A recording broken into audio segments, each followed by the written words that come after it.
नमस्कार, जय हिंद, वंदे मातरम। स्वागत है आपका एक बार फिर से अपने YouTube चैनल @SYG फैक्ट पे। दोस्तों, आशा करता हूँ आप शानदार, जबरदस्त, मस्त और स्वस्थ होंगे और अपनी तैयारी में लगे होंगे। दोस्तों, आज हम लोग देखने वाले हैं बहुत ही महत्वपूर्ण टॉपिक दोस्तों, भूगोल के महत्वपूर्ण क्वेश्चन जो दोस्तों किसी न किसी एग्जाम में पूछे गए हैं और आने वाले जितने भी एग्जाम है दोस्तों, UP police, Bihar police, Madhya Pradesh police और सारे एग्जामों के लिए बहुत ही हेल्पफुल होने वाला है। तो दोस्तों, आप पूरे इस वीडियो को अंत तक देखिए और कमेंट करके जरूर बताइए कि दोस्तों आपको ये वीडियो कैसा लगा। दोस्तों, किसी भी लक्ष्य को पाने के लिए एक टारगेट बनाना चाहिए दोस्तों, और उस टारगेट को पूरा करने में अपना पूरा दिन लगा देना चाहिए। दोस्तों, किसी ने क्या खूब कहा है, जब आंखों में अरमान लिया, मंजिल को अपना मान लिया, ये मुश्किल क्या आसान किया, अब ठान लिया तो ठान लिया। दोस्तों, अब ठान लिया तो ठान लिया, जब तक तोड़ेंगे नहीं तब तक छोड़ेंगे नहीं। दोस्तों, इसी जोश और जुनून से दोस्तों चलिए स्टार्ट करते हैं क्वेश्चन को। दोस्तों, क्वेश्चन नंबर 102 है, पृथ्वी पर पूर्व से पश्चिम की ओर विषुवत रेखा के समानांतर खींची गई काल्पनिक रेखा को क्या कहते हैं दोस्तों? तो क्या कहते हैं? अक्षांश रेखा कहते हैं।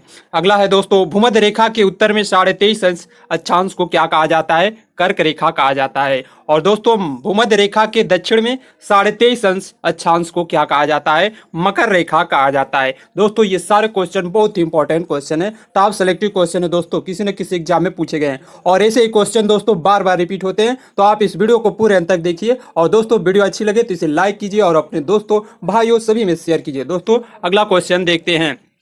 वैज्ञानिकों के अनुसार 1 डिग्री देशांतर की दूरी तय करने में पृथ्वी को कितना समय लगता है? दोस्तों, कितना समय लगता है? 4 मिनट का समय लग जाता है दोस्तों। और इंपॉर्टेंट सवाल है दोस्तों, 2 देशांतर रेखाओं के बीच की दूरी क्या कहलाती है? तो 2 देशांतर रेखाओं के बीच की दूरी को दोस्तों गोरे कहते हैं। अगला क्वेश्चन है दोस्तों, उत्तरी ध्रुव में किस दिशा दोस्तों, उत्तरी गोलार्ध में किस दिन सबसे बड़ा दिन होता है? दोस्तों, उत्तरी गोलार्ध में किस दिन सबसे बड़ा दिन होता है? तो 21 जून को होता है दोस्तों। इस दिन सूर्य कर्क रेखा पर लंबवत होता है दोस्तों, इसलिए 21 जून को उत्तरी गोलार्ध में सबसे बड़ा दिन होता है। और दोस्तों, पूछा जाता है दक्षिणी गोलार्ध में किस दिन सबसे बड़ा होता है? दोस्तों, दक्षिणी गोलार्ध में किस दिन को सबसे बड़ा दिन होता है? तो दोस्तों 22 दिसंबर को होता है। इस दिन सूर्य मकर रेखा पर लंबवत होता है। दोस्तों, ये क्वेश्चन कई बार पूछा गया है और दोस्तों आने वाले जितने भी एग्जाम है दोस्तों, यूपी पेट 2023 के लिए ये तो रामबाण साबित होगा दोस्तों। जरूर क्वेश्चन आपको 2 से 3 नंबर के क्वेश्चन इस मात्र एक वीडियो से देखने को मिल जाएंगे दोस्तों। अगला क्वेश्चन देखते हैं दोस्तों, सूर्य ग्रहण कब होता है? सूर्य ग्रहण कब होता है? तो दोस्तों, जब सूर्य ग्रहण कब होता है दोस्तों? तो जब पृथ्वी और सूर्य के बीच में चंद्रमा आ जाता है दोस्तों, तो सूर्य ग्रहण होता है। और चंद्र ग्रहण कब होता है दोस्तों? तो जब चंद्रमा और सूर्य के बीच में पृथ्वी आ जाता है दोस्तों, तो चंद्र ग्रहण होता है। अगला क्वेश्चन है दोस्तों, ग्रीनविच से पूरब की ओर जाने पर समय पर क्या प्रभाव पड़ता है? तो ग्रीनविच से पूरब की ओर जाने पर समय पर क्या प्रभाव होता है दोस्तों? तो प्रत्येक देशांतर पर समय 4 मिनट बढ़ जाता है। प्रत्येक देशांतर पर समय 4 मिनट बढ़ जाता है दोस्तों। अगला क्वेश्चन है दोस्तों, अंतर्राष्ट्रीय तिथि रेखा किन किन सागरों से होकर गुजरती है? अंतर्राष्ट्रीय तिथि रेखा किन किन सागरों से होकर गुजरती है दोस्तों? तो आर्कटिक सागर, चुंगिस सागर दोस्तों और बेरिंग स्ट्रेट तथा प्रशांत महासागर से होकर गुजरती है। अगला क्वेश्चन है दोस्तों, कौन सी जल संधि अंतर्राष्ट्रीय तिथि रेखा के समानांतर है? ये इंपॉर्टेंट सवाल होता है दोस्तों, कई बार एग्जामों में पूछा गया है दोस्तों। तो आप इस वीडियो को पूरे अंत तक देखिए और दोस्तों इसका PDF पाने के लिए आप टेलीग्राम लिंक को ज्वाइन कर सकते हैं। दोस्तों, इसका आंसर क्या होगा? कौन सी जल संधि अंतर्राष्ट्रीय तिथि रेखा के समानांतर है? तो बेरिंग जल संधि है दोस्तों, बेरिंग जल संधि। अगला है दोस्तों, भारत के कितने डिग्री पूर्व देशांतर रेखा को भारत का मानक समय माना जाता है? तो 82.5 अंश को माना जाता है दोस्तों। भारत का समय ग्रीनविच से कितना घंटा आगे है? दोस्तों, ये भी क्वेश्चन कई बार रिपीट होता है। भारत का समय ग्रीनविच से 5.5 घंटा आगे है। 82.5 अंश देशांतर रेखा कितने राज्यों से होकर गुजरती है? तो 82.5 अंश देशांतर रेखा दोस्तों 5 राज्यों से होकर गुजरती है। कौन कौन है दोस्तों? उत्तर प्रदेश, मध्य प्रदेश, उड़ीसा और आंध्र प्रदेश।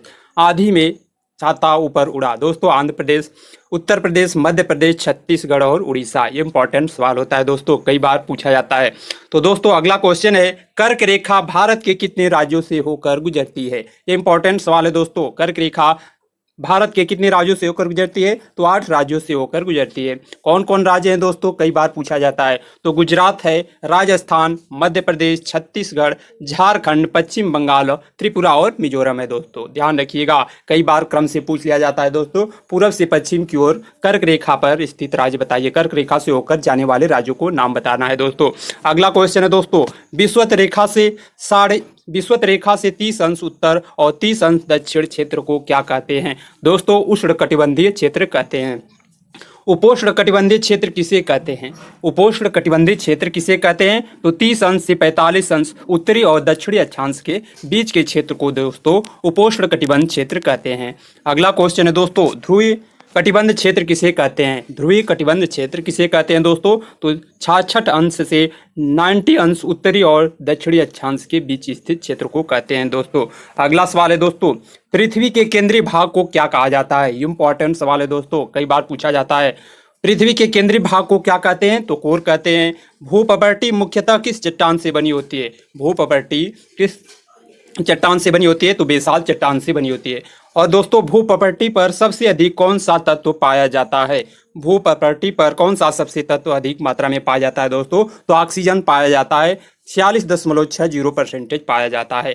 और अगला सवाल है दोस्तों, भूप्रपर्टी पर दूसरा सबसे अधिक कौन सा तत्व पाया जाता है? कई बार रिपीट होता है दोस्तों, ये क्वेश्चन कई बार रिपीट होता है, तो आप इसका आंसर बताइए। भूप्रपर्टी पर दूसरा सबसे अधिक कौन सा तत्व पाया जाता है? सिलिकॉन पाया जाता है, 27.72% पाया जाता है। और अगला सवाल है दोस्तों, भूपट्टी की मोटाई कितनी है? तो 34 किलोमीटर है दोस्तों। पृथ्वी के हिस्से को मुख्यतः 3 भागों में बांटा जाता है। कौन कौन है दोस्तों? Crust, mental, core. Crust, mental, core है दोस्तों। पृथ्वी के हिस्से को मुख्यतः 3 भागों में कौन कौन दोस्तों? भूपट्टी, आवरण और केंद्रीय भाग। क्रस्ट, मेंटल, कोर होता है दोस्तों, ध्यान रखिएगा, कई बार ये पूछा जाता है। दोस्तों मैग्मा चेंबर पृथ्वी के किस भाग में पाया जाता है? मैग्मा चेंबर पृथ्वी के किस भाग में पाया जाता है? तो आवरण भाग में पाया जाता है, मेंटल भाग में पाया जाता है दोस्तों। अगला सवाल है दोस्तों, मेंटल की मोटाई कितनी है? आवरण की मोटाई कितनी है दोस्तों? तो 3400 किलोमीटर है दोस्तों, ध्यान रखिएगा। पृथ्वी का केंद्रीय भाग किसका बना होता है? तो केंद्रीय भाग दोस्तों किसका बनाता है? कोर किसका बना होता है? पृथ्वी का कोर जो है दोस्तों किसका बना होता है? तो निकिल और फेरस का बना होता है दोस्तों, ध्यान रखिएगा। ये इंपॉर्टेंट क्वेश्चन आप नोट डाउन करते चलिएगा दोस्तों। और इसका पीडीएफ पाने के लिए दोस्तों आप टेलीग्राम लिंक को ज्वाइन कर सकते हैं। अगला सवाल है दोस्तों, पृथ्वी के भू क्षेत्रफल व जल क्षेत्रफल का अनुपात कितना है? पृथ्वी के भू क्षेत्रफल पर जल क्षेत्रफल का अनुपात कितना है दोस्तों? तो 3:7 है। अगला है दोस्तों, लावा के जमने से किस चट्टान का निर्माण होता है? लावा के जमने से दोस्तों आग्नेय चट्टान का निर्माण होता है। ग्रेनाइट, बेसाल्ट तथा डायोराइट किस चट्टान के उदाहरण है? इंपॉर्टेंट सवाल है दोस्तों। ग्रेनाइट, बेसाल्ट तथा डायोराइट किस चट्टान के उदाहरण है? तो आग्नेय चट्टान के उदाहरण है दोस्तों, ध्यान रखिएगा। अगला सवाल है दोस्तों, कौन सा एक पतालीय पिंड है? कौन सा एक पतालीय पिंड है दोस्तों? तो बैथोलिथ है दोस्तों, ध्यान रखिएगा। अगला सवाल है दोस्तों, जब मैग्मा भूपृष्ठ के समानांतर परतों में फैलकर जमता है तो उसे क्या कहते हैं? जब मैग्मा भूपृष्ठ के समानांतर परतों में फैलकर जमता है तो उसे दोस्तों सिल कहते हैं। और अगला क्वेश्चन है दोस्तों, चूना पत्थर का रूपांतरण रूप क्या है? संगमरमर ग्रेनाइट का रूपांतरण रूप क्या होता है दोस्तों? तो निस कहा जाता है। बलुआ पत्थर का रूपांतरण रूप क्या होता है दोस्तों? बलुआ पत्थर का रूपांतरित रूप क्या कहलाता है? तो क्वार्टरजाइट कहलाता है दोस्तों, ध्यान रखिएगा। अगला क्वेश्चन है दोस्तों, लिग्नाइट कोयले का रूपांतरण रूप क्या है? तो लिग्नाइट कोयले का रूपांतरण रूप है दोस्तों एंथ्रासाइट कोयले को लिग्नाइट कोयले का रूपांतरण रूप कहा जाता है दोस्तों, ध्यान रखिएगा। अगला सवाल है दोस्तों, बिटुमिन्स कोयले का रूपांतरण रूप क्या होता है? बिटुमिन्स कोयले का रूपांतरण रूप क्या होता है दोस्तों? तो ग्रेफाइट होता है। और शैल का रूपांतरित रूप क्या कहलाता है दोस्तों? तो स्लेट कहलाता है। और ग्रेबो का रूपांतरण रूप क्या कहलाता है दोस्तों? तो सरपेटाइन कहलाता है। अगला सवाल है दोस्तों, बलुआ पत्थर, चूना पत्थर, स्लेट, कांग्लोमेरेट दोस्तों तथा नमक की चट्टान किस चट्टान का उदाहरण है? तो अवसादी चट्टान का उदाहरण है दोस्तों। अवसादी चट्टान कैसी होती है दोस्तों? अवसादी चट्टान कैसी होती है? तो परतदार चट्टानें होती है दोस्तों अवसादी चट्टान। और सबसे प्राचीन चट्टान कौन सी है? ये क्वेश्चन इंपॉर्टेंट, बहुत इंपॉर्टेंट है दोस्तों। सबसे प्राचीन चट्टान कौन सा होता है? तो अग्नि चट्टान सबसे प्राचीन चट्टान होता है। अगला सवाल है दोस्तों, आगरा का किला तथा दिल्ली का लाल किला किस अवसादी चट्टानों का बना है? दोस्तों ये भी क्वेश्चन में इंपॉर्टेंट क्वेश्चन है। आगरा का किला और दिल्ली का लाल किला किस अवसादी चट्टानों से बना हुआ है दोस्तों? तो बलुआ पत्थर से बना हुआ है। अगला सवाल है दोस्तों, लावा शीघ्र ही ठंडा होकर छोटे छोटे टुकड़े में बदल जाता है, उसे क्या कहता है? दोस्तों लावा जो शीघ्र ही ठंडा होकर छोटे छोटे टुकड़ों में बदल जाता है उसे क्या कहा जाता है दोस्तों? तो उसे सिंडर कहा जाता है। अगला दोस्तों सवाल है, कोलंबिया ज्वालामुखी किस देश में स्थित सक्रिय ज्वालामुखी है?